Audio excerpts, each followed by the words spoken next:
Okay, so I would have the Honkai video out by now, but there's been some delay, so it's gonna take a little bit longer. On top of that, the script for the Zenless video isn't even done yet, so that's also gonna be a while. Anyway, Rift of the Necrodancer, baby! Woo! Rift is probably in my top 5 rhythm games, which is weird because it's probably one of the most normal rhythm games I play actively. I won't really get into it until I cover my other top rhythm games, but in summary, I really enjoy games with a rhythm twist, like Hi-Fi Rush or BPM. But Rift is different. It's a Mania-style game, but it's still pretty unique for those games. Rift has 32 playable tracks in its arsenal, with even more DLC tracks from games like Meat Boy, Celeste, Pizza Tower, along with tracks from Hololive, Monster Cat, and Hatsune Miku! On top of that, each level has an easy, medium, hard, and impossible mode, with each ranging in difficulty, which is gauged by an intensity meter on the side here. How the actual gameplay works is that you kill monsters coming through the rift, cute, by hitting them to the beat. Sounds easy on paper, but trust me, it gets crazy. Each monster behaves differently, so let's go over them really quick. Slimes are your very basic enemies. They move normally and you press the key at the right time. However, all enemies have color variants that change up how they work ever so slightly. Blue slimes will be knocked back one beat and they need to be hit again. Yellow slimes will be knocked back an additional time. Skeletons are also very basic. They also move the same way and die with just one key press. Skeletons also have variants that make them way more complicated, so you gotta study up here, because these are going to be everywhere. Yellow skeletons will lose their head when you hit them and move backward, and will only stop when they hit the back of the track or another enemy. Black skeletons work similarly, but they also act like blue slimes. They will be knocked back one time, you hit them again, and then they lose their head. All the skeletons can have shields, and shields need to be broken by hitting them. So how do you hit the shield in the skeleton? Simple.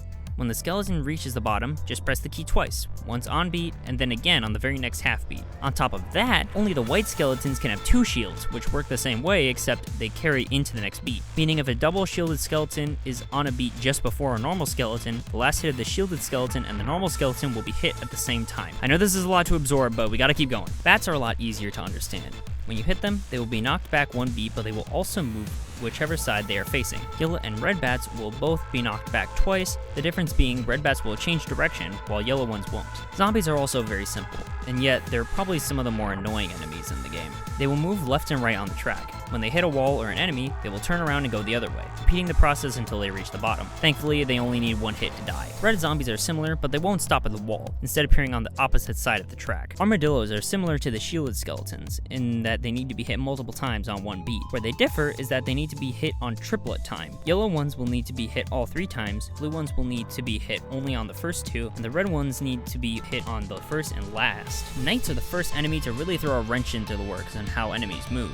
They will move normally at first, but at a certain point, they will freeze and raise their sword. When this happens, you need to react fast, because on the beat after they raise their sword, they will rocket towards the bottom of the track. They can raise their sword at the very back of the track, or just before they reach the bottom, so pay good attention. Blue Knights will rocket towards the end, then be knocked back a set distance to do it all over again. Harpies also move differently. Green and blue harpies will move 2 spaces on the track every other beat. Now the keen among you may notice that this means harpies technically move the same speed as skeletons, and you would be right.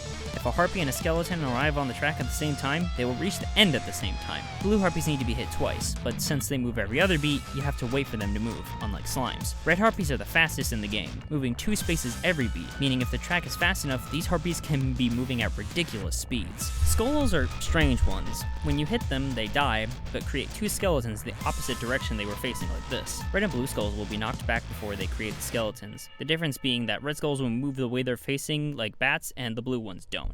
And finally, worms are very simple. When they reach the end of the track, just hold the button down until you reach the tail, at which point you can let go. Those are all the actual enemies, but there are a few more things that can actually affect the gameplay of a level. First is food. Food will heal you, and food items basically act like slimes. Missing food will not damage you or mess up your combo, but it will extend your combo and give you points if you hit that. Along that line, Vibe is a power boost you can get by killing charged enemies. When all the enemies in a Vibe chain are defeated, you get 1 charge of Vibe. When in the Vibe state, your multiplier goes up by double its normal value and become invincible for a short while. On top of that, there's also traps, which do a variety of things, but they can range from speeding up enemies, to moving them, to teleporting them, to even hiding what they actually are. Why is this a mechanic? Now that we're finally done with the actual gameplay, let's move on to the story, which is kinda whatever, honestly. Cadence, the character you play as, and her friends are sucked into a strange rift and transported to the real world, along with the Necrodancer. From here, you have to save your friends from the Necrodancer's minions and stop him from getting the golden loot. It's a MacGuffin quest, but a rhythm game doesn't really need a good story, and all the characters are endearing enough. We got some pretty cool boss fights out of it though, using more light versions of the rhythm tracks, as well as some fun minigames. Moving swiftly on, let's talk about the difficulty of the rift. First of all, I need to get something out of the way. Am I good at this game? I mean, kinda. I'm not incredible, but I know my way around the rift, one could say. But the levels range from a diabetic snail could react to these in time to Jesus fuck, how the hell am I supposed to react to this? But by far my favorite songs are Matriarch, Brave the Harvester, Revenge, any tracks from Jules are incredible, and all the DLC tracks are good. But man, there's this niche song I really like that I wish would be added to the game, but it's way too unknown to be added to a game like this. Wait a minute, I could just make it myself. That's right, there's a Steam workshop for this game, baby. And there have been some incredible creations. I've even had my hand at creating a few maps, and I'm pretty proud of what I made. But there are people way more talented than me making way better maps. So that was Rift.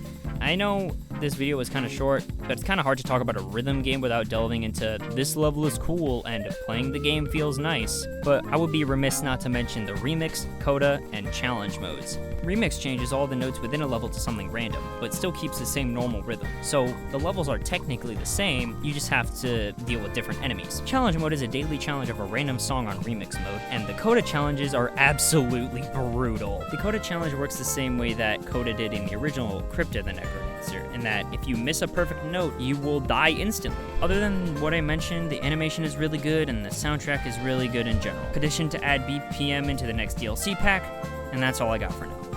See ya.